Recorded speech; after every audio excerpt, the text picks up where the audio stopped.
দুর্যোগকালীন উদ্ধার সক্ষমতা বাড়াতে ১২টি উপকূলীয় জেলায় আধুনিক স্পিড বোট দেওয়া হয়েছে। পর্যায়ক্রমে আরও ২৫টি জেলায় দেওয়া হবে বলে জানিয়েছেন দুর্যোগ ব্যবস্থাপনা ত্রাণমন্ত্রী আসাদুল হাবিব দুলু।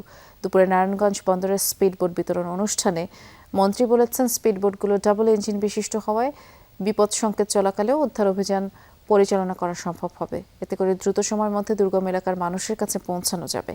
আরও বলেন, উপকূলীয় জেলার পাশাপাশি হাওড় অঞ্চলেও বোট সরবরাহ করা হবে। চলতি বছরে হাওড় অঞ্চলের বন্যা পরিস্থিতি মোকাবেলায় দ্রুত পদক্ষেপ নেওয়া হয়েছে।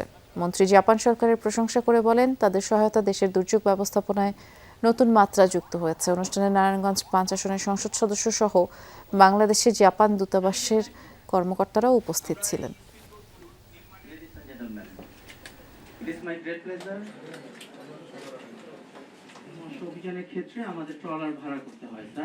যারা চর অঞ্চলে, সমুদ্রের উপকূল অঞ্চলে বসবাস করে, তাদের উদ্ধার কাজটা হচ্ছে সবচেয়ে জরুরি।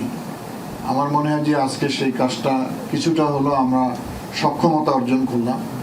দুর্যোগের মোকাবেলার ক্ষেত্রে বাংলাদেশ কিন্তু বিশ্বের মধ্যে অনেকখানি সক্ষমতা অর্জন করেছে।